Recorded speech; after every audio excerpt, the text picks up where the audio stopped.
Good morning and hello everything! Ayan, welcome back sa ating panibagong vlog sa ating YouTube channel.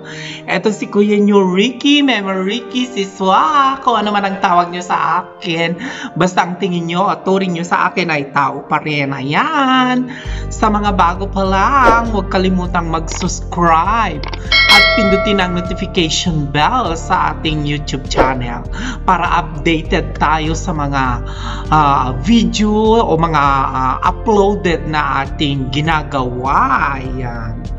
Well, ang gagawin natin sa sandaling ito ay magre-reaction tayo. Ayan, trending na trending ngayon ang recently uploaded ni Tony Gonzaga sa kanyang YouTube channel na Tony Talks about sa pag-interview niya kay dating Senador Bongbong Marcos. O diba? In fairness, I accept myself. Ano ba yun? I accept myself. Hindi ko maitatanggi na ano ako talaga, Marcos loyalist talaga ako. Kasi pagka sinabi mong Ilocano, talagang Marcos loyalist yan. Ilocano ako, kaya I proud to be Marcos loyalist. Kahit anong sabihin nila, anong batikos din nila na sasabihin nila kay Marcos, wala sa akin. As long as I know na maganda ang kung paano nila pinaunlad, kung paano nila pinaunlad ang probinsya din ng Ilocos. Kitang-kita nyo naman kung saan makakakita ka ng pinakamurang bayad ng kuryente, pinakamurang bilihin ng mga gulay at mga bigas.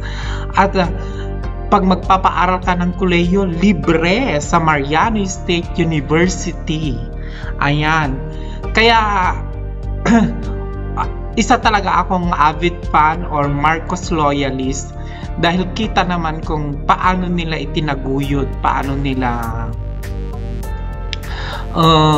sila nagsumikap sa probinsya ng Ilocos kahit halos wala nang natira sa kanila nung panahong bumaba na sila sa pwesto. Well, hindi yan ang i-reaction natin, kundi ang i-reaction natin ay tungkol sa sinabi ni Tony Gonzaga na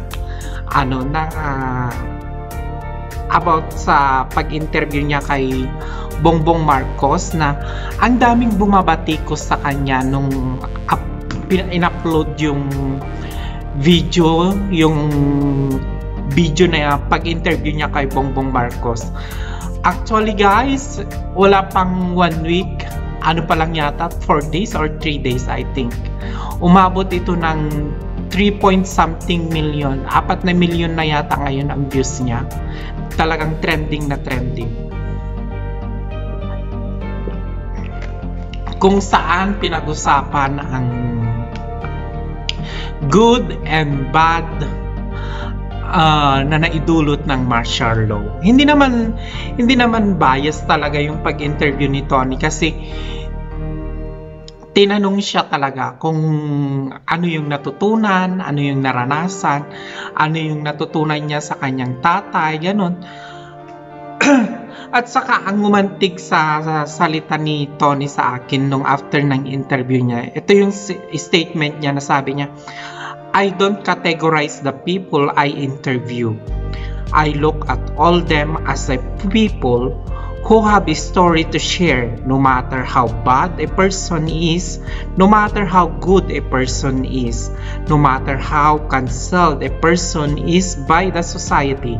Every single person in the planet has a powerful story to tell, and no matter how bad their story is, we can always learn from the person. Yes, mga kapatid, napaka-powerful yung statement ni Tony na ito.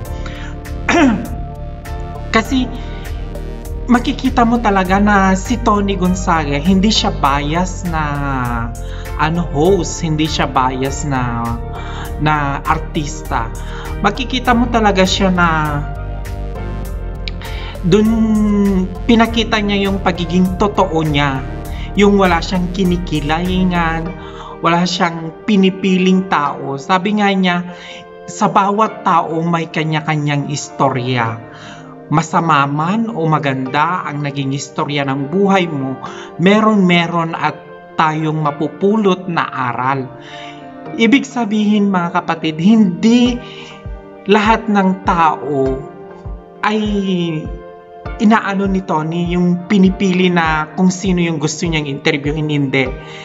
Siya sa kanya mismo nang galing na bawat tao ay may kanya-kanyang powerful story that we can learn from it. Sabi niya na pwede nating matutunan sa kanila, na nanggaling sa kanila.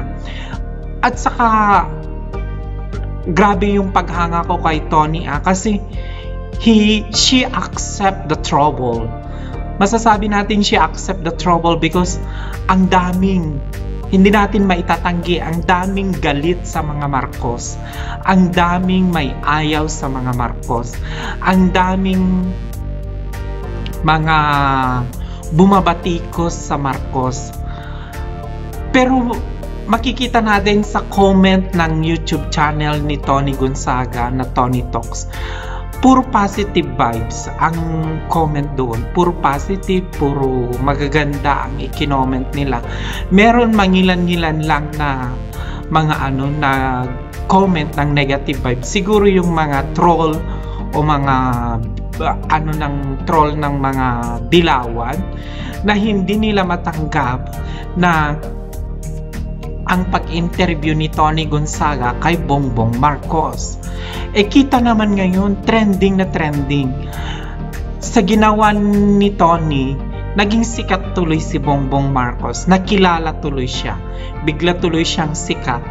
Kaya malaking tulong ang ginawa din ni Tony para kay Bongbong Marcos. Although sikat na ang Marcos, matagal ng kilala ang Marcos pagdating sa mga politician o public servant. Kasi kita naman natin kung ano yung ginawa ni Ferdinand Marcos. Although may di maganda ring naidulot ang Marcos sa ating bansa. Pero para sa akin, mas marami ang magandang naidulot ng Marcos sa administration sa ating bansa. Well, pagdating kay Tony, isa talaga siyang yung parang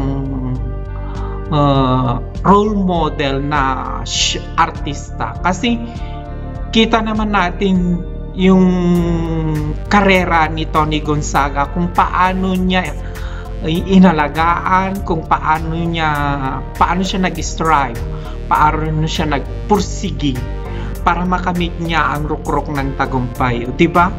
Hindi naman si Tony, nabibilang siya sa showbiz na hindi niya ginamit ang kaseksihan, hindi niya ginamit yung katawan, yung ng katawan, paglabas ng katawan niya or pag-display ng mga katawan niya para lang sumikat.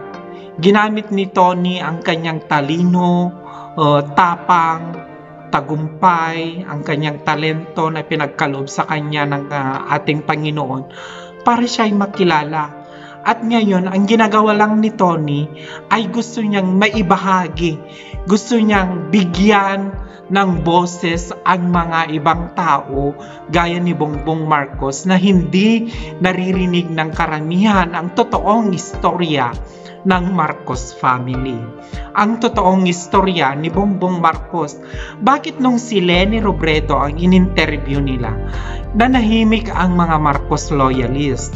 Bakit ngayon na nung in-interview ni Tony si Leni Robredo, walang batikos, walang na narinig nila tungkol sa kay Leni Robredo. Pero ngayon na in-interview ni Tony si Bongbong Marcos, bakit ang daming naglabasan na troll na pati si Tony dinadamay ninyo sa mga dilawan, yung mga troll ng dilawan?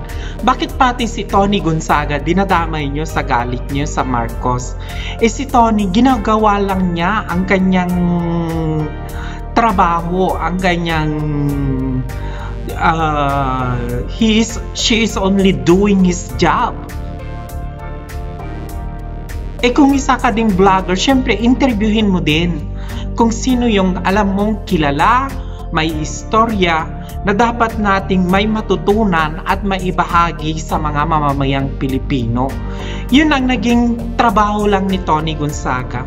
Eh bakit ngayon binabatikos natin? Binabatikos natin si Tony Gonzaga. Eh kung bibisitahin naman natin ang kanyang YouTube channel dun sa Tony Talks, wala naman siyang pinipiling in-interview. Pinili niya ang showbiz. Pinili niyang in-interview si Ivana Ilawi, si Michelle D. Tapos pinili niyang in-interview ang mga broadcasting personality gaya ni Charo Santos, mga vlogger, tsaka mga politician. In-interview niya sina Leni Robredo, Manny Pacquiao, Bongbong Marcos. In-interview din niya yung mga cabinet personnel ni Pangulong Duterte gaya ni DPWH secretary na si Villar.